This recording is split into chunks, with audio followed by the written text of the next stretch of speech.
aim for excellence over perfection. And I swear by that as much as possible, because there's no such thing as perfection. Yeah. If you try to aim for it, you're always going to miss it.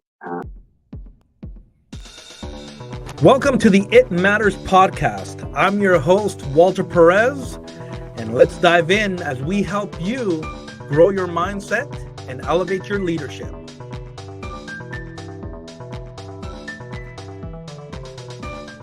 Hey everybody, welcome back to the It Matters podcast. This is the podcast where we want to equip you, we want to encourage you, we want to help you become a better leader. And so I am excited that you're joining me in an episode where I have a special guest, and her name is Kaetlyn Osmond. If you're not familiar with that name, well, she is a Canadian Olympic figure skater, and she is a champ multiple times, gold, silver, and bronze. She's competed on the world stage, and we have an amazing conversation today. And I wanted to just, tap into her mindset, her disciplines, some of the memories that she has from competing in the Olympics, and of course, what she's up to now. And I got to tell you, anytime I have an opportunity to talk to an athlete, I get blown away. And this one's very special because not every day do I get to sit in front of an Olympian and be able to have a real conversation like the one I did today. And so I learned a lot, not only about personal growth, leadership, about how to handle failure, how to do breakthroughs, how to have disciplines, and the list goes on and on. And so join me on this episode. Kaetlyn and I have a great conversation, and I hope it adds a lot of value to you. Take out your pen and paper and make sure you write down some notes, because this one will impact you. Well, welcome back to the It Matters podcast. Kaetlyn Osmond. I am very excited that you're in the studio today with me. We met a number of months ago. You spoke at one of my events that I thought you did an amazing job. I love your story, and I'm excited to really dive in. But thank you for joining me, and welcome to the It Matters podcast. Thanks for having me. Yeah, no, this is a treat. And you know what? Not every day can I say that I get to sit in front of an Olympian, former champ, and just be able to just kind of have a conversation like the way I love to do on this podcast. So I appreciate for you being generous with your time today, and really looking forward to diving into just wherever we end up going with it. But tell me, what are you up to these days? So, like, what? Maybe tell us a little bit about yourself, and then what you love to do. I'm doing too much. Is what I've come to learn. But I am a full-time student at the University of Alberta. So I'm studying media studies and creative writing, which is a lot of fun. I love school. I classes this term are a little bit confusing for my brain, but that's okay. I also coach figure skating full time, so I've been coaching a lot. I teach from about 6 years old all the way up until their 20s, which has been really fun. And I like more the choreography side, which I've been trying to get into a lot more. I also am an analyst for figure skating, so I do a few events for the Skate Canada broadcast, and I'm sure there's more that I do because I don't stop. But yeah. Oh, that's very cool. I mean, for those of the listeners that don't know, you are a figure skating champion. And so it's very cool that you've stayed connected through coaching. How long has it been since you've competed world stage or just the... We're coming up on exactly 7 years since my last competition. So it's been a minute. 2018 was my last year of competing. Okay. Wow, that's pretty cool. Has coaching been kind of something that's kind of kept that thing alive a little bit? I mean, it depends on the day. No, coaching is very rewarding in some ways. I have a lot of respect for my coaches and dealing with me my whole life. But it's interesting. It's really exciting to see people understand something and get something for the first time. But something that I really love about just life in general is seeing like a beginning, middle, and end something. Which is why I like choreography, because I get to put a program together. I get to see the initial stages and then what it turns into. Whereas coaching, you don't always notice the changes because they happen so small until you look back from a year of where you are right now and you're just like, oh, this time last year you weren't even able to do 90%. Right. And you just don't realize that as you're going through it. That's cool. Yeah. Huh. Yeah. I used to wrestle in high school and I got to coach a couple of years after, and I remember feeling that reward too, but you're right. In the moment, you don't really like see it, notice it. Yeah. It's more of a hindsight kind of thing, right? You look back and you're like, oh, actually they have learned. Yeah. And I learned a lot of people don't think the way that I do. So they want to know more of the details, why they got certain scores. And I'm just like, why do we need to worry about that? But I guess as their coach, they kind of want to know. So I have to be a little bit more than I was when I competed. That's interesting. Well, you learn a lot about yourself, right? Yeah. I mean, you're growing in that process. Mm-hmm. Curious. So you're in school. Mm-hmm. You said you're doing media. What kind of got you into that? Is that just something you wanted to try out, or? I've always loved radio, and I've always loved telling stories. I got a passion for it when I was about 15, 16 years old, when I was getting interviewed for the first time at major events. And I realized that some of the things that is said, the words didn't come out properly, or by the time it got transferred into writing, they took things out of context. Okay.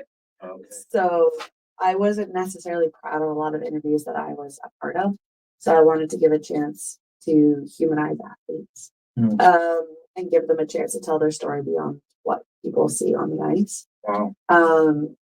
Because at competitions, you see about 6 minutes, 8 minutes, about 8 minutes of a person's entire career. Wow. So you put months and months of training in, and it all depends on a 2-minute, 50-second short program and a 4-minute long program. Wow. And that's it. So sometimes that goes really well and people are excited and cheerful. And then other times, ice is extremely slippery. Right. And you don't know what went into all that work on that day. Wow. Yeah, there's so much behind the scenes that we don't realize, that we don't appreciate from a viewer perspective, right? If we actually don't understand the sport. Exactly. Wow. So that's pretty cool. So there is a drive from your life experience where you want to go now, huh? That's pretty neat. If I actually continue on that path, I don't know. But I've come to learn that that's part of school, is that you don't necessarily do what you went to school for. Right. Well, yeah, I mean, I bet you have a lot of different ways you can go with your life experience and everything. And so it's going to be fun to see where, right? Yeah, it'll be a lot of fun to kind of see where you go. But I'm sure you're going to do something that'll impact people, though, because I mean, you've already done so much. I don't know if you feel like that or not. No. Well, we'll have to keep track and see what's up. Okay.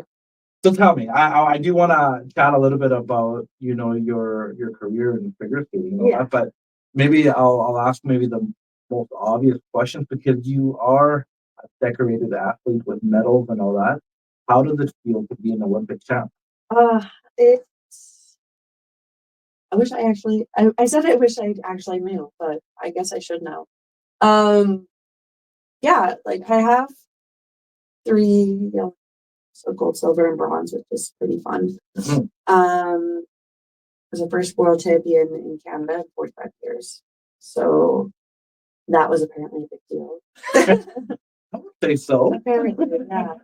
I don't know. I don't think it changed my life at all. So it never really crossed my mind. Okay.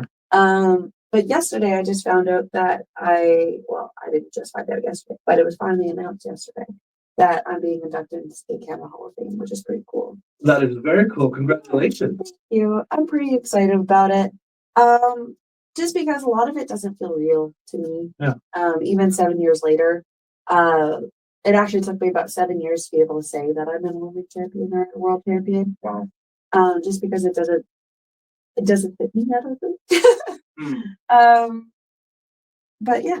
Okay, well, this is interesting to me. Like, there's no way that you got there by accident, if you know what I mean, right? So, you know, as you're remembering, you know, the feelings and the emotions of all this, At some point, like, was this a childhood dream? Like, was this something that you know? No, so I've come to learn is something very interesting about me and how I got to where I was in skating. Yeah. Was that I thought skating was the most boring sport to watch. Okay. I did find it interesting. I only started watching it when I started knowing some of the people in it. And then once I started competing more like internationally and I was competing against people that I was seeing on TV, I stopped watching it completely again. So I was like, I don't want to know any of this. Okay. I never once thought I had the ability to make it to an Olympic Games. So it never crossed my mind. It wasn't a goal because I was like, I'm never going to make it. So why would I even aim for it? Interesting. And I think my first time I dreamt about being at the Olympics was during the closing ceremonies of my first Olympics. Wow. Wow. And then I walked in during the closing ceremonies. I was up on, I think, speed skaters' shoulders. I forget their names. That's how bad this is. But I was up on their shoulders. We walked into this massive stadium, and I was like, oh, okay, this is what it's all about. This is really cool. I want to do this again. And then the next 4 years after that was pretty much as bad and as great as it could be. I started off getting injured, actually thought about stepping away from the sport completely, got back on the ice, competed, was miserable in competition. So it was about 2 years after the Olympics that I was like, okay, no, I can either just stop or try again. And we decided to just reevaluate a few things and take off for the next 2 years. And then I guess it worked out. How old were you during this time? I was 18 at my first Olympics and 22 at my second. Okay. Yeah. Oh, wow. So young adult. Yeah. Oh. So then there's probably different things that drive us, right? Mm-hmm. And so I'm kind of interested in what would have driven you during that time. Is it a personality thing that you're like, I just have to try this, work hard? Like, can you think of something maybe, or like? And the reason I'm asking is because there would be some people out there that would say, well, this has always been my passion and lifetime dream, and I was going to go get it. And for you, it sounds like it would have been a little different. So what made you? Great question. I wish I knew. But yeah, I wasn't motivated by what I wanted to accomplish, not at first. I was motivated by the fact that I knew what my job was every day. I knew what was expected of me every day. And I really liked my friends that I trained with. So it gave me a reason to show up, to train, to try new things. And apparently I was just good at that. My coach says I was very coachable for that reason. But he even said that he didn't think I would become an elite athlete because I was very emotional and I cried a lot. But I was just really shy. And if anyone called me over when I wasn't expecting it, I would cry. It's like being called to the principal's office, I felt like. And I let my sister speak a lot for me. So I think my younger years, I was just really, really shy. Yeah. But I knew what my job was. So I really liked going to the rink and just doing that. And if someone was expecting me to be somewhere, I wasn't going to not be there. Once I was older, I realized that, especially after my first Olympics, is that I didn't want to go home from a competition upset. Yeah. I loved competing. Competing was what made me excited. Okay. Training sucked. I hated training. I hated the process to get to the competition. But I really loved the competition. So, but then I would go to competitions, and if I wasn't training properly leading into it, then the competitions weren't as rewarding because I would go there and sometimes I would still do well, but I wasn't proud of what I did. Or vice versa, I would place really low. And I think there was only about 3 competitions my entire career that I placed out of the top 10 internationally. So more or less I had good results, but I wasn't proud of what I was doing. So in my last few years, I was like, you know what? Let's just see if I put every ounce of effort I have into my training so that I can really enjoy the competition and know that even if I don't skate well, I know what I did to get there. Right. And then that kind of changed my attitude towards competitions a little bit more. Oh, that's pretty cool, hey? To be able to say, well, I know I put in the work. Mhm. I train for it. I'm going to leave the result. So, I mean, You can't control any of those. And that's what I try to tell my skaters, but they don't listen to me very well. And neither do definitely not their parents. right. But you can't control what other people are doing. You can't control what the judging panel is doing. You can't control if the ice is extra slippery that day. Can't control when you get injured. Right. So, or when there's other obstacles that get in your way. So it's just being able to maximize what you're able to do until that point.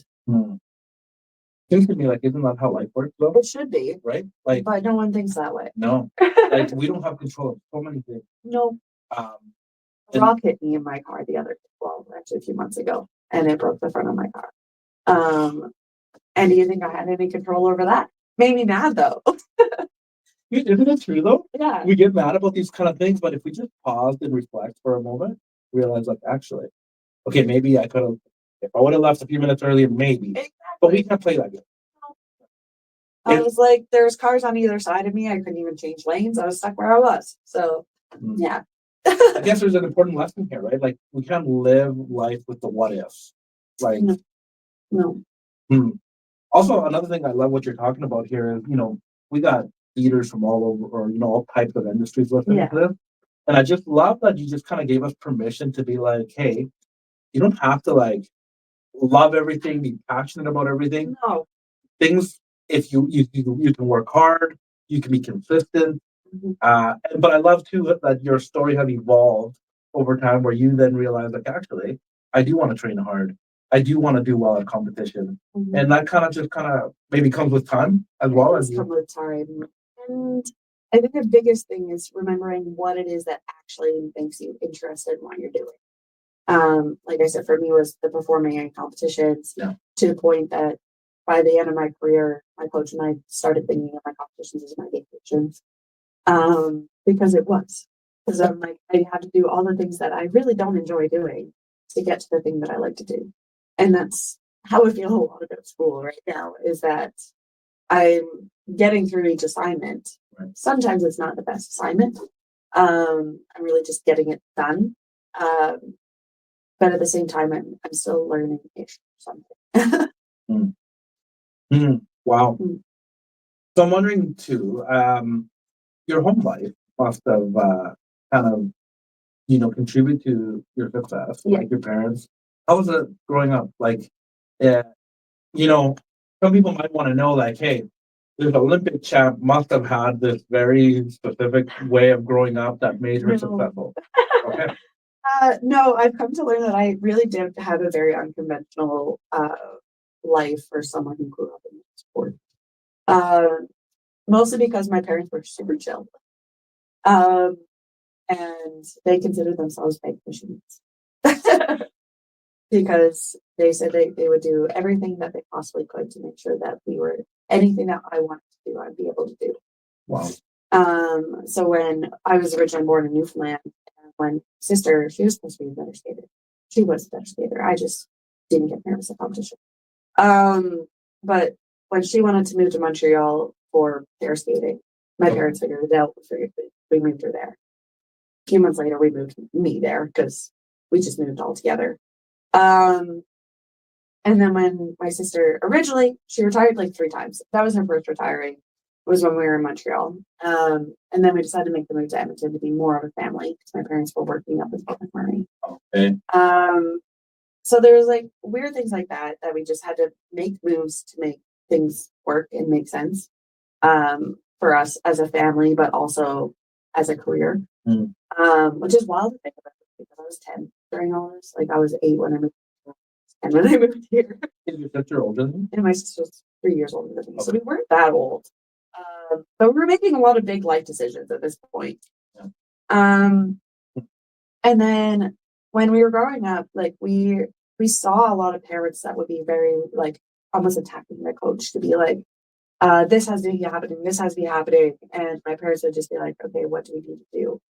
And then if my coach suggested something, my parents would figure out a way to make it happen. If it wasn't financially feasible with my family, they would be like, no, that's not possible. Figure out a different solution.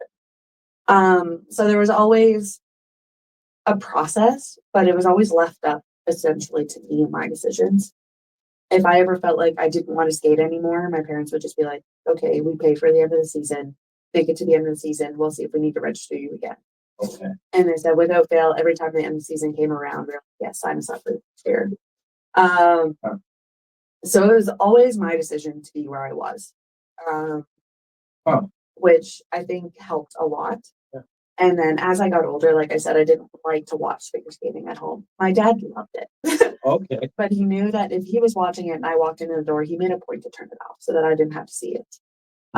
Same thing that if I came home and I wanted to talk about skating, they would talk about it with me. But if I didn't bring it up, they wouldn't bring it up. Wow. They really left it up to me because if I didn't want to talk about it, it's because that day sucked and I don't want to talk about it. Right.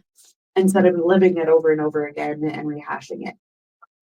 So they were always really supportive in that. And I've come to learn now that is really hard for a parent to do, to just be like leaving it in their child's hands and their coach's hands. Yeah. But sometimes that's what has happened.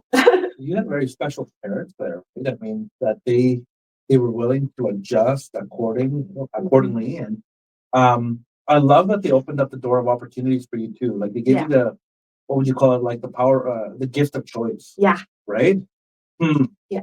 And that's powerful. Yeah. And they really just instilled into me that if someone's expecting you to be somewhere, to be there, don't leave them hanging. And to respect like what you've already paid for. So you just don't let it go to waste. You know what I love about that? I mean, they were instilling some characteristics in you that are going to be valuable in anything you do. Yeah. And it's not just because you were going to be an athlete or you No. Right? And that, in our conversation so far, even before you said that, I could tell that is something that you valued. Yeah. And maybe people need to catch that and realize like, hey, there's these little things that are important that don't seem like they kind of make sense or apply in sport or whatever we're doing. Yeah. But like being a person of your word, Yeah. right? Committing, that kind of. The same thing with school and like balancing life and skating and sport.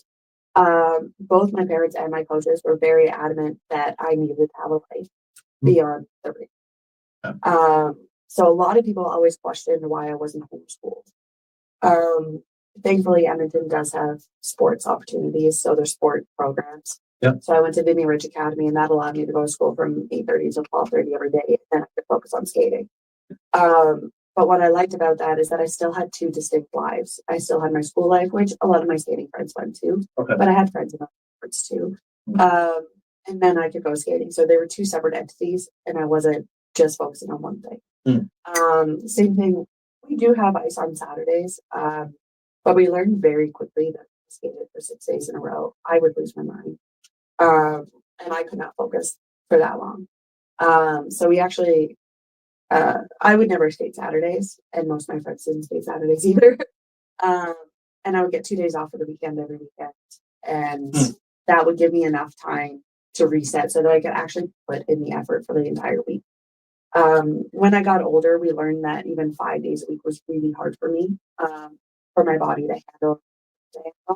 So we would do really hard skating on Monday and Tuesday and kind of take a more chill day. I would still train, but it would be a lot more chill on the Wednesday so that I could train full time Thursday, Friday also, and then take the weekend to recover. So it was a lot of different things that we tried, but it was very adamant that I needed to have my schooling. My coach is so happy with me now that I'm back in school. I'm finishing my degree, and that I needed a life. And he got really excited, especially in the summers when we don't have school or other activities.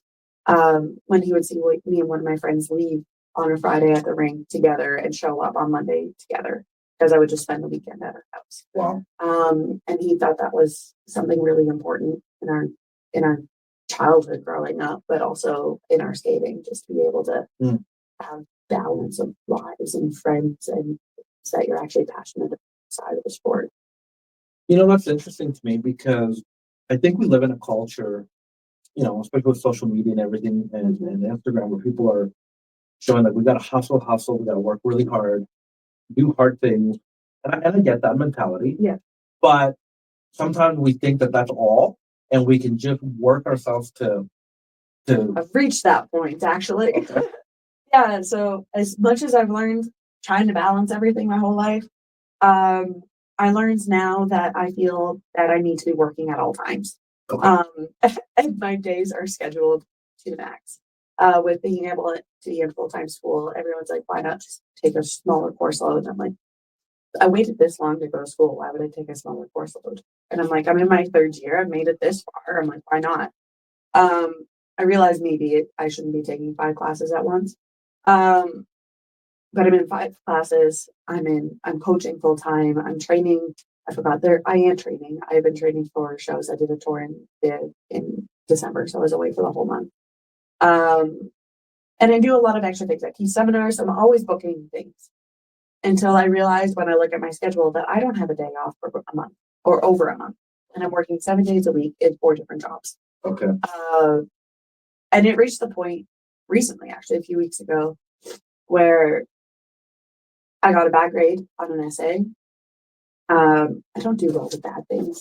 I got a bad grade on an essay. I got a call from someone that I should have been trusting and told me that I wasn't up to par on the things that I was trying to do.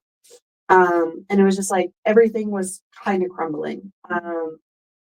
And I sat down with my boyfriend and he was just like, I told you you're close to burnout and this is it. And once I got those calls, it's like everything shut down. I didn't want to go to classes anymore. I didn't want to do anything. So it does remind me like there was a reason why I needed to balance life when I was skating, and that's why I made it really well. Versus now I'm trying to do 10 billion different things, but they're not up to the standard of what it should be. Yeah, we learn the hard way sometimes, right? And we've learned the lessons before, but we're funny as human beings. We're either creatures of habits in one way, or we just forget. But it's great to see that you're able to stop and reflect and go, okay, wait, I need to adjust, and this is not working. When you reach the point of waking up is hard enough, Right. you learn that there's maybe something you need to take off the plate. Yeah, I think we all need to learn that. Like, I mean, again, hard work is great, and we need to be committed and we need to train, whatever. But we also need to have some boundaries in that because what are we doing it for, right? Long term, longevity wise, we might not get there. No, if we burn out. Yeah, exactly. And just taking an afternoon, I went to Speeders on Sunday. Yeah. It was so much fun. I got to go really fast. And then throw an axe on a wall. Very satisfying when you're angry. Highly suggest it. But it was just a couple hours where we met up with some friends, played some goofy things, and then I went home. Just makes the week start a little bit easier. That's so good. So you mentioned that like when you were competing, like I mean, you had to take some time off because physically and mentally. Yeah. So I've always thought of athletes having some like amazing mental structures because like you need to learn how to fail, lose, win properly as well, all that train. Have there been maybe some specific mental pillars that you kind of practice or how do you do that? Sports psychology, who I still still talk to her once a month, sometimes twice, depending on the month. But growing up, I just liked the sport. I liked skating. I liked my friends. I liked competing. And I never got nervous. So my early skating career was just like it went well, but it was also unrealistic for a lot of people because I just didn't get nervous. I didn't get affected if I didn't win. And then I did win quite often. So that also helps. Well, yeah. But after my first Olympics, when I broke my leg, I took a whole year off. And when you're 18, 19, you're really aware of the world. More than you probably should be because you're 18 and a lot of things are going on up there. Yeah. But I was very aware. I somehow got myself stuck in my sweater. And when I got back to competing a year later, because I ended up missing an entire year of competing because I broke my leg in September. That's a really bad time to break your leg in the skating world. It's the very beginning of the season. Wow. So I ended up missing the entire competition season. And when I got back the following year, I got nervous for the first time. And experiencing nerves for the first time at 19 is terrifying. Yeah. Because you don't know what they are, how to deal with them. And it wasn't fun. I was like, I really don't enjoy this. And I'm like, that's the only reason I've skated for as long as I have is because I think it's really fun. Right. So that was a bit of a shock to my system. And at the end of that year, it wasn't great. I didn't qualify for world team. I was third and top 2 made it. And then I went to the competition after that and I actually had the best skate of my year. Wow. And I was 5th or 6th at that competition, but still not good enough to make them reevaluate their team for worlds. And I was like, that's not fair. So that made me really upset. And I was like, I don't want to do this if I'm upset coming home from competitions, if I'm aware of if I'm more aware of what the scoring system is, or more aware of what the judges are doing. I'm like, that's not how I got to this point. And I don't want it to be that way. So that's when we made the decision to start working with a sports psychologist. And I actually saw her once a week. Okay. Which is a lot for psychology, but when you're a full-time athlete, you definitely need it. So it's a common thing. Yeah. To reach out to a sports psychologist. Mm-hmm. Like it's not like weird. No, and some people use it in like a team atmosphere, but I was an individual skater, so we do everything alone. But some people do it in a team atmosphere where they just learn how to communicate with each other, how to notice signs in other people, notice the signs when people need help, and ways to work around that. As an individual skater, I don't know what any of that means.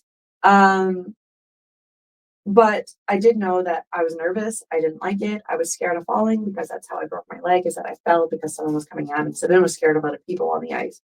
And I developed all these fears that I wasn't anticipating. And then when you work full time with someone like a coach, you're not always going to get along. It's not possible. But I don't talk up to people who are older than me or people that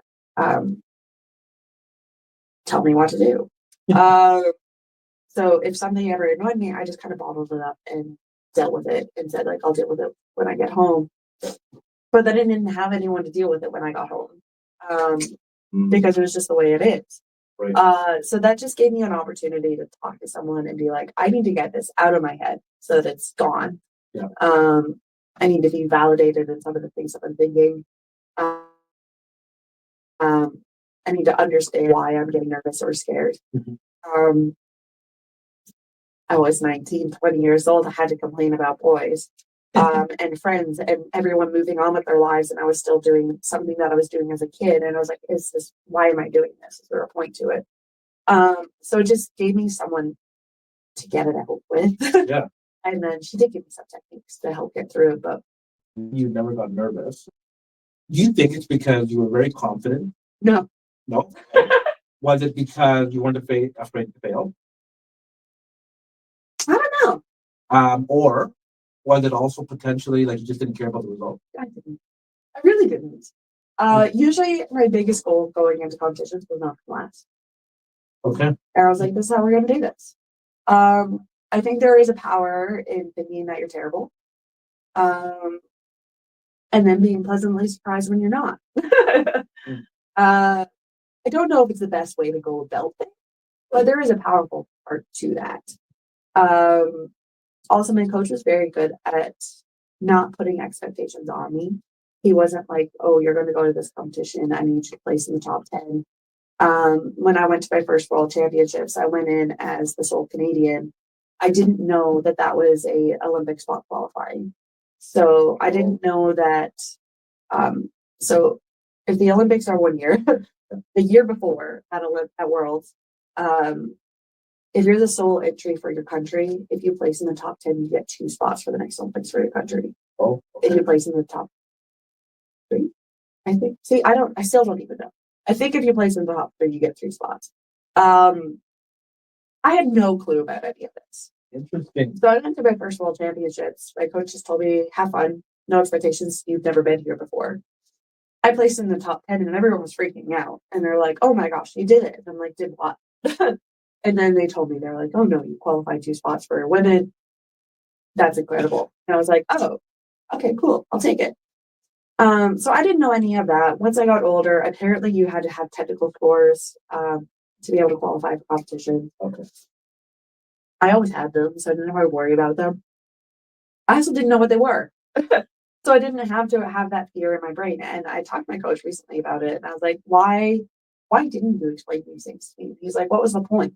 He's like, you can really do what you can do. If that place is in the top 10, cool. If it doesn't, it wasn't meant to be. Wow. And same thing as if I knew what the score was. He's like, were you really going to go into your program and do the calculations as you're going through your program? And I was like, some people can. Some people are really good at that. That would have been way too much thinking for my brain.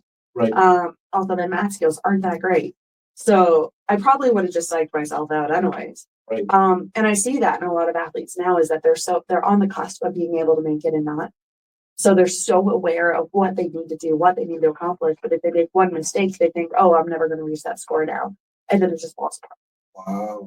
Wow. So I think that was like my blessing growing up was that I was just oblivious in the best way possible. Yeah. So that I could do what I wanted to do. And then a part of me now, like the what ifs or the small regrets that I have in my sport is that I do wish I thought I had a little bit more ability. So that I probably would have, I pushed myself hard, but like, I don't know if I would have pushed myself differently. Sooner, because apparently when I started thinking, I was like, maybe I can make the podium at each event. I started making the podium at each event. I was like, what if I thought about that sooner? Yeah. But maybe I didn't need to think about that until time was ready. So yeah. I also find it interesting, and you use the word fear a number of times. It seems like that. I'm a win. What's that? I'm a win. Yeah, I've come to learn that.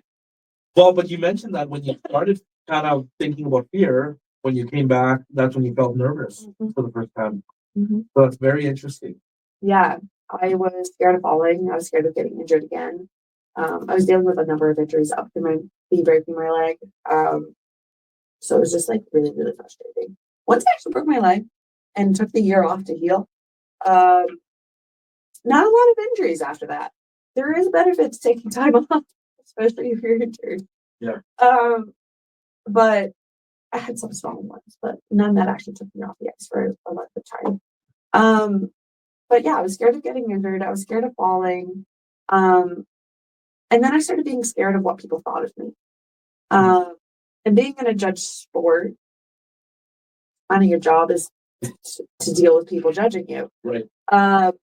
So growing up, I loved eye contact with judges. I loved staring them in the eye, making them feel uncomfortable. It was like something that made me feel really good about myself on the ice. When I got back to competing, I realized I couldn't do that anymore. And I was like, when did this change? When did I not be able to do this? Wow. And my choreographer noticed that even in my program, my eyes would be like up and down the whole program. So I'd be like trying to perform, but then like feel self-conscious and look at the ice or something to make me not look the way that I was. I started getting fearful that I had to take a whole year off while other people were still improving for a whole year. Right. So I thought that put me behind. But then I also went from being the top Canadian to having to take a year off. And I was like, oh, are people still expecting me to be the top Canadian? And then when I wasn't performing well, I was like, oh no, they're going to think that I'm done. And then I started feeling more done. So there's a lot more voices when you get nervous or scared of something. And tuning those out are a lot, especially the older you get. That's true. Some people told me I just have to wait till I'm a little bit older still, and then you just don't care anymore. I'm waiting for that day. I think they change. They look different. Yeah.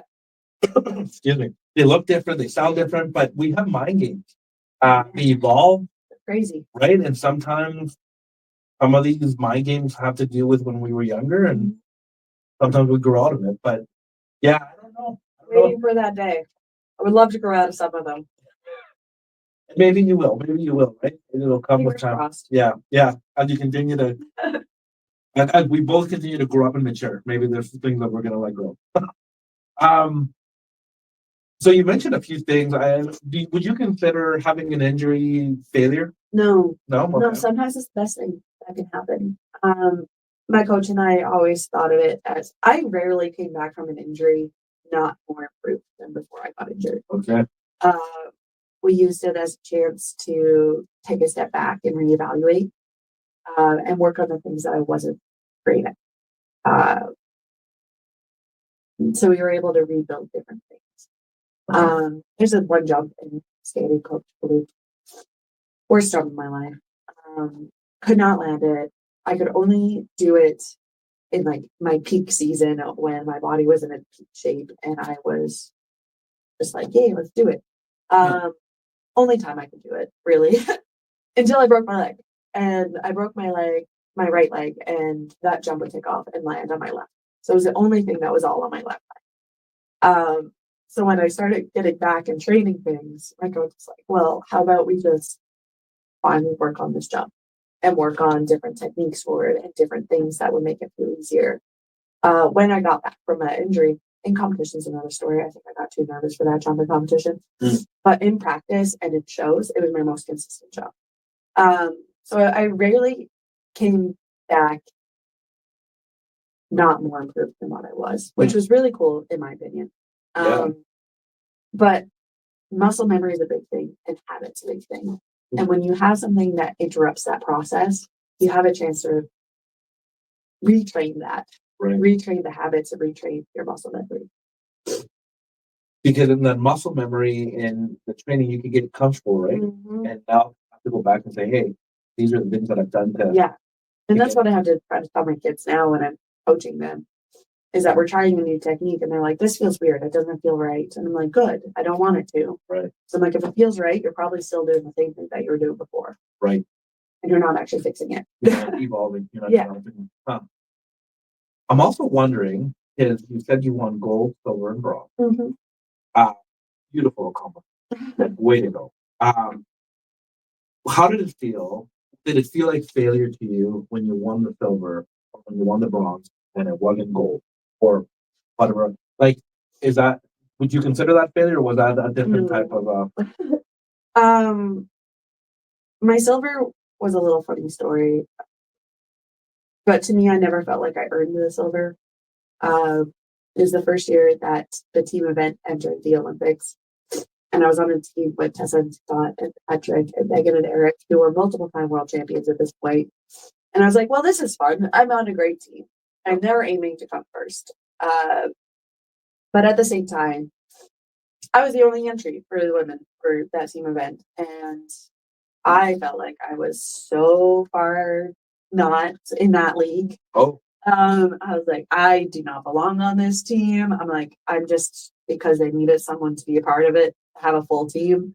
That when we got our silver medal, I felt like I ruined it for them. And I felt like I ruined it for everyone. I realized that is not the case, but apparently 18-year-old brains do fun things. So after that, I was like, okay, if I'm lucky enough to be a part of the team, I was like, I want to be a part of that team. So when I went for gold that time, we had a plan. I had trained to do both the short and long program. And after my short program, I talked to my coach and we decided that we could sub in the other women skater that went for Canada, Gabrielle Zaman, because ultimately her free program was stronger than mine, or more consistent than mine at the time. Okay. So we're like, if we want to give Canada its best chance, me doing the free program might get. Oh. So we gave up my spot, which was something really hard for me to swallow. But I understood the reason why, and then we were able to come out. We won. And because I was a part of that team again, and I felt like I was part of that team again, that getting gold there felt even more special. Not because we were first, but because I actually knew the people around me, and I felt like I contributed a little bit more to the team. And then when it comes to coming third, that was my only individual medal. So really special to me. I knew going into that event that the two Russian skaters were going to come first and second. Didn't know what order, but it was going to be that way. We were just going to fight for third. And one beauty of skating versus team sports is that actually team sports too, you win third. You win the game to come third. Right. Versus the gold medal game, you lose gold to come second. I think second is the hardest spot to come in those in team sports. Yeah. As an individual skater, no matter what placement you had, that's what you earned. Like you won that spot. Yeah. For me to come third in that team in my individual event at Olympics, that was the first time in 7 years that I did a clean long. My long programs were not my strongest suit. I knew that. And we reevaluated my mental game for the long program, and it finally worked. And I got off the ice, and that was a really special moment for me. So I think my third still takes the cake out of all of them. But yeah. How have you handled those challenging times, like where you had to give up your spot, or where you felt like it was your fault that the team got silver? Like, you're almost coming across to me like you're somebody that can kind of just brush it off, but maybe I'm wrong in that. But they're really good at bottling it up. Okay. No. After 2014, yes, I think I just bottled it up, and that's what led to like injuries and breaking my leg and dealing with really bad skating. And I think a lot of my nerves came from feeling that way after getting a silver medal. Right. And then with giving up the spots and everything, we reworded it. So that it didn't feel like I was just giving up my spot, but we were saving my free program for when I really needed it. And then by the time I got to that 3 weeks later, the Olympics were really long, by the way. Yeah. Especially when you compete in the first event and the last event. Yeah. So after giving up that spot, I had to wait over 10 days to be able to finally do that program. So by the time I got there, I was like, okay, we're finally here. Let's finally show it off. So it actually worked out pretty bad. But yeah. Curious, when you say rewarding, is that basically the story that you tell yourself? My coach is very, very, very good at rewording. Just giving it a different meaning. Giving it a different meaning. Sometimes we always joked around that he loved to twist our words. So if you said like, he always asks like his skaters, he's like, "Oh, is Kaetlyn a good skater?" And everyone said yes, and they're like, "Oh, so that means she's not great." So he's just really good at stuff like that. And we got used to it growing up to the point that we like learned how to word our answers that he couldn't twist them as easily. It was a game. It was a game. And it worked out for the better too in competitions when it was like, oh, this is what we're going to do. Ultimately, I still wanted to be your decision. So he would word things so that it made it sound like it was coming from me. And yeah, so it makes it a little bit easier as a pill to swallow, being like, okay, no, ultimately that was my decision. Because I'm sure if I went to them and said, no, I'm doing a free program, they probably would have let me. Right. But then I didn't have to. We still won. Yeah. And she actually had an amazing free program. And I was like, well, I probably wouldn't have done that. So there's something beautiful about that, right? I mean, because we will speak to ourselves negatively. We will be hard on ourselves. And having a coach that can guide us and direct us, say, hey, look at it from this perspective. Yeah. And that's how we learn and grow. Even if it's twisted once. Even if it, probably in the moment you feel like it could be definitely twisted, right? Actually, in 12 years, this is the best moment of the twisting words, and I was so angry. In 12 years of us working full time with each other, we had never fought. I never fought with anyone in my life, actually. I don't yell at people. I don't get angry at people. It's not my personality. Right. Until this one day. After 12 years of working with each other, he showed up to the rink, and I had already done my program, and I was very nervous for the competition coming up. I was very frustrated with like the way things were going in training. And it was Olympic year, so very small strings. Not a lot of room for mistakes in my brain. So I got out of my program and he showed up and he was like, well, how was that? And I was like, absolutely horrendous. Didn't like those answers very often. And he's like, well, what did you do? I'm like, nothing. I didn't do anything in this program. And he's like, actually, what did you do? And I'm like, well, I landed the first jump and the last jump and nothing in between. He's like, well, obviously you did something. You did the first jump and the last jump. And I was so angry. And I was like, yes, I understand that. So we got in like a tiff, which was hilarious because everyone just like scurried to the porch. They're like, wow, this never happened. And then I got off the ice and he's like, just restart your day. So I went off the ice and went and redid my off ice warm up and got back on the ice, skated fine. I went, got off the ice and was doing my cool down. And he actually came up to me and apologized afterwards, which I thought was a huge deal that he apologized. But that's when we just learned that year that both of us were going to be very close. And it was a way that we learned from each other, and he learned more of what was starting to bug me in the sport. Right. So sometimes getting things out helps. But yeah, twisting words is fun sometimes until it's not. And then it just makes you angrier. Caught up to him. Caught up. The truth is, I didn't not do anything. I still did 2 things out of 7, but I did 2 things. It was just a different day for you. It was a different day. And everyone was very scared. That's funny. So I'm curious, in your Olympic run, is there like a story or a moment that really gets highlighted in your mind that you're like, something that I'm going to remember? Or maybe there's multiple, but is there something that is clear in your mind right now that you go, something that I'll always remember? From the Olympics? Yep. The moment that I finished my annoying clean month. I did them in practice, and everyone kept saying I couldn't do them. Actually, I rewatched the video recently, and the first thing they said, even at the beginning of my program, was like, she's not known for her free program. She's a short program skater. Halfway through my program on another broadcast, they're like, this is when things usually fall apart. And I'm just like, I know they do. I'm so happy I can't hear you guys when I'm skating. Right. I can hear it. I know what you're saying. Oh my goodness. So I finally finished it and I ended my program and it was like so exciting. It was so loud in that building.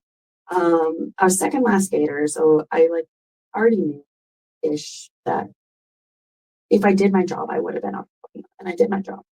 I had no clue what anyone else was doing. I was just like, oh, I did my job.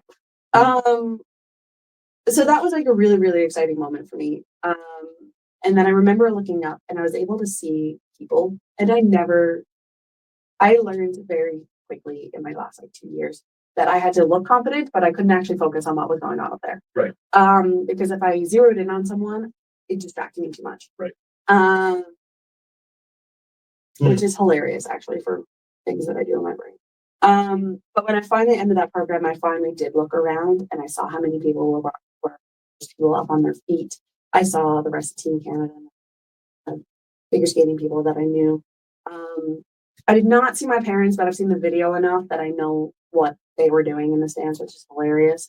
And then I remember hearing my score, and it was 10 points higher than my personal best. I actually squealed. I never squeal. I never really even show reaction other than laughing. I laugh a lot. Oh. So all that was really, really fun. And then I got like shipped off directly to the medal ceremony.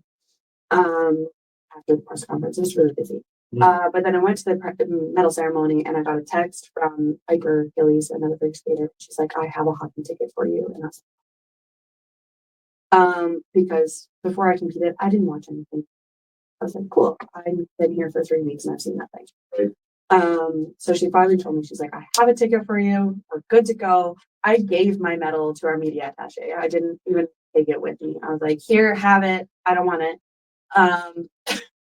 It's ridiculous. She went off to her village, dropped me off at the hockey rink. I ran in our athlete representative who had to deal with me a lot because he was always in the Canada lounge. And every day he would look at me, he's like, are you still not done? I'm like, no. And he was there at the game and he just handed me a beer and he's like, here. And I'm like, thank you. And then I got to watch a hockey game, which was really fun. Canada lost, which sucked, but it was cool. What medal was that for you? Was that that was the bronze. That was my last one. Yeah. Yeah. Wow. 1 day left of the games. So I finally hockey. Wow. You could finally relax. Finally relaxed. And then I slept for the next 3 months. I bet. Oh my goodness. That's amazing. Yeah. So, of course you're coaching now, Mm-hmm. and you're still involved in the sport, but Mm-hmm. you are also, in school, taking on new ventures. Yeah. The athletic mindset, the championship mindset. Annoying. How did that affect you today? Annoying, you say? Annoying. It's a different world. So I grew up with a team of people around me that were focused on, well, me, very selfishly, but they were focused on me and making sure that I was able to accomplish whatever I wanted. I just had to do my part of the job, which was, well, do it.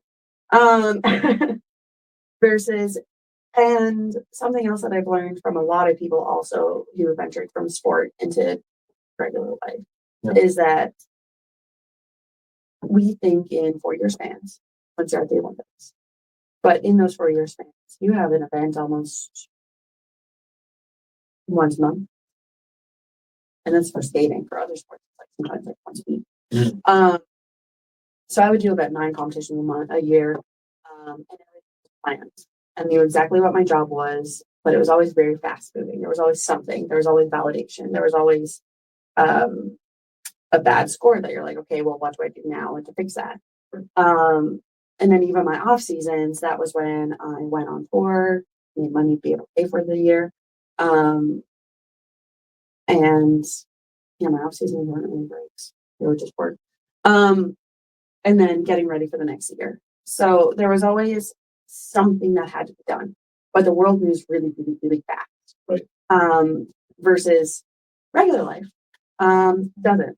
Very slow. There's no validation. It's just like, cool, you did it. Move on and do it. And no one cares. Yep. Social media is very depressing because I went from gaining 1 million followers to I lose about 1,000 followers a day.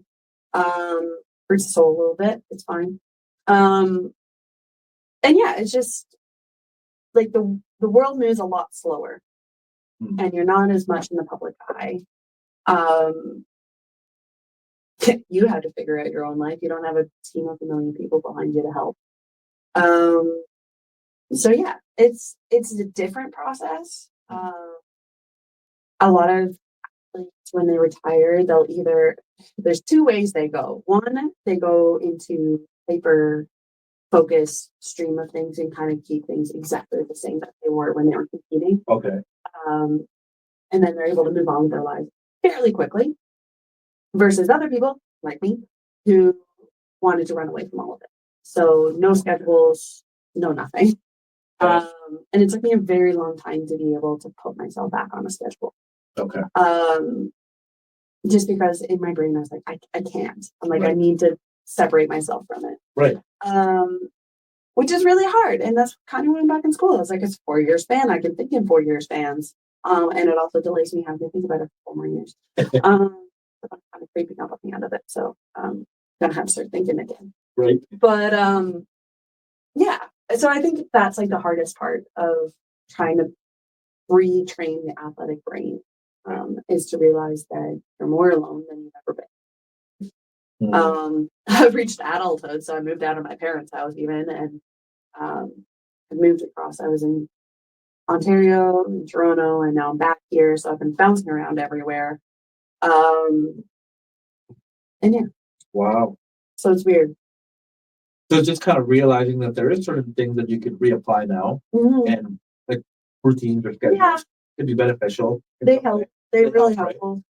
But I also I understand you were in this sport or in that season of being an athlete for so long. I kind of understand too why you'd want to hey, I need something different. I need out. Right. I didn't walk into a gym for years. Yeah, it's it was a different process. Some people love walking into gyms right away after they retire and training their bodies in a different way. Versus I walked into a gym and it's like, I can't here. Yeah. I've not stepped on a scale since I retired. Best part of my whole retirement, actually. um, and yeah, having to fight with like I said, I love showing up for people and making sure that I was doing my job. Yeah. And I realized there was no one to show up for anymore except for me and no problem turning myself down. But yeah, it's even like if I miss a day of school, for the most part, like no one really cares. So wow, yeah, that's profound. I get it. Makes sense though. You're just one at that point instead of one. And I can understand there's mental games in that. Yeah, it's not pleasant. Yeah. Hence why I still see my psychologist once a month. Beautiful. No. I highly suggest it. Yeah. And it is an extra expense. But it's wise. But it is one that helps a lot of people. Wondering, in hindsight now, I mean, you look back at your career, is there a piece of advice that you would give to your younger self that potentially maybe you want to do different or maybe not, or an encouragement? Is there something that you've thought of? I wish I knew what I could have done younger. Okay. Which is still wild to think about. I was 22 when I retired. And I was like, I felt so old at that point. And now I'm in school with like 17, 18-year-olds in some of my classes. It's their first years. And I'm just like, you are children. And then I read their stories because I'm in creative writing. And I'm just like, great story, but wow, you're young. Different brain, different mindset. Yeah. It is. And I was like, wow, I remember thinking how old I felt. And I wish I didn't. I wish I told myself, like, give myself grace that I was still only 18. Right. Understood that I didn't need to fit in with the older kids. Because I was always the youngest in the group up until I wasn't. Okay. So I was always hanging out with people older. But I wished that I gave myself that permission to be young. But then also to realize that I was young with that ability. And I didn't realize that ability because I never thought I was good. Right. So I wish and I still feel that way now. I'm like, I write stories for classes and I'm like, wow, that was not great. And then I'll still get an A on it. And I'm like, maybe I'm not that bad at writing. But like that continuous doubt and self-doubt. Okay. And I didn't realize how much of that was built from being I love it. It's fun. I'm just not good at it. And I realized a lot of that it stemmed from there. So I wished I told myself when I was younger that you're doing really good. Right. Yeah. Doubt's a killer, man. Yeah. It's crazy how much that doubt being instilled in your mind can really ripple. And letting other people speak. I wish I took control of my own story then. Okay. Just venturing into it out of your competitive career when everyone thought that you thought one way, because I was known as the happy-go-lucky, nothing bothered mentality, which for a lot of it I was, because they saw me when I was at my happiest moments at competitions. Right. And even when I didn't skate well, I was very trained to not show that. To show that if I was upset, you wait until the cameras are off to show that. Right. Or when you get home. And my mentality when I competed was that if it didn't go well, I had another one in sort of a month. I'll make it better. So I was able to brush a lot of things off, but there was still like the other side of me that I didn't let anyone see. And when I started trying to push that side out a little bit more after my retirement, I got a lot of hate for it. Wow. So yeah, I wish I took control of being able to show both sides. Yeah, I mean, you're a human, Yeah. and you have emotions. Like, yeah, you'll have good days, bad days, and get that. Wow, that's beautiful though that you've been able to do that type of reflection. One benefit of doing psychology is that you get it all out. One downside of doing psychology is because you become very hyper aware. Sometimes being aware is not the way to go. But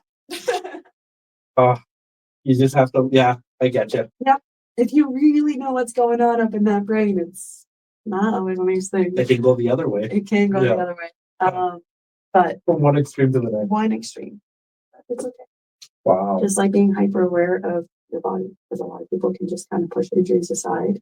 But when you spent your whole life making sure that you're not injured, that smallest little creak or pain, you're like, oh no, no. Right. Yeah. Wow. Okay. So I'm wondering, is there a piece of advice that you've been given? Maybe you've probably been given a lot, but is there one that's your favorite? Maybe there's a quote, maybe there's a thought. One of my favorite ones actually comes from my psychologist, and it was aim for excellence over perfection. And I swear by that as much as possible, because there's no such thing as perfection. No. If you try to aim for it, you're always going to miss it. So she told me to aim for excellence, and because I would reach a point in my career where I was still winning events, but I wasn't excited about how I finished the event. There's always something that made me mad about what happened. And then my coach started realizing I was fixating on the things that weren't going well. And it usually was the one jump. So it just kept frustrating me. So then we reevaluated it going into my second last World Championships, where I ended up coming second. And my psychologist told me, she's like, what's the big deal if you make a mistake? And I was like, I made a mistake. Not allowed. I'm like, you're not allowed to make mistakes in sport. And she's like, you've made them this year and you've been fine. So why not? Wow. So we started allowing myself to have mistakes. And at that World Championships, I actually still made the same mistake as I've been making the whole year, but I was not upset about it. I got off the ice and I was still proud of how I skated. Yeah. I still managed to land on the podium. I got one of my personal best scores by a long shot up to that point. So I was like, okay, maybe it's okay. And then for my last year of competing, we just changed what that mistake meant. So we always allowed myself to have one mistake, because if I allowed myself a mistake, then if it happened, it wasn't lingering in my brain. I could still move on from it. And in the summer, when I typically wasn't training my best because it's the summer, that mistake would mean I'm allowed to make 4 mistakes in my program. Yeah. As the competition season went on and I started improving, that mistake just caught something small. Right. But that mistake was always allowed.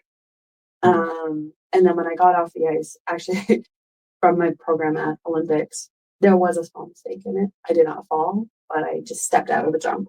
And I got off the ice and my coach looked at me and was like, that mistake was probably the best thing that happened in that program, because it brought me back down to earth, brought me back to my feet. And then I was able to finish the program the way I wanted. So that's what we always lived by, was like, allow yourself to make the mistake because it's still going to be excellent. Yeah. Just I love that. Well, that's a valuable word that we can all use and take and apply. Thank you for sharing that. Yep. Okay. As we kind of wrap up here, you're on the It Matters podcast, and I love to ask my guests, what matters to you right now? Now, in the season of life, you can sleep. I love it. Even told my skaters that last night. I'm like, go home, go to bed. Okay, that's fair. You probably have to catch up with a lot of sleep in the type of career you had. Yeah, it's a little busy. So when I competed, I was sleeping so much because you put your body through hell during the day. Yeah. So it forces you to sleep at night. And then when you get older, you're like, oh no, I have this, and this to do. That you kind of forget that you have to sleep. So yes, sleep matters. But in a non-joking side, sleep still does matter. But I don't know, just making sure you're doing something that you actually want. It might not be what you want to do right now, but aiming towards getting to something that you want to do. Right. Yeah, thinking of that. Advanced, so you know you're at least working towards it. Yeah. For me, I have a creative brain. Yeah. and doing the same thing every single day doesn't work for me. But that's the part of my life that I'm in, is that I have to work to have money, and to pay for my schooling. Yeah. And that's where I'm at. I'm like, I had to do my school and my coaching, and my shows and my seminars and all these extra things that I want to do. But at the same time, to carve time out to still find that creative brain, or find moment to do something that you want to do. Mm. Wow. There's 7 days in a week and 24 hours in a day.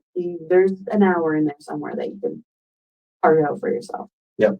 Start with that, right? Start with 1 hour. 1 hour. See where it goes from there. Mm-hmm. Great advice.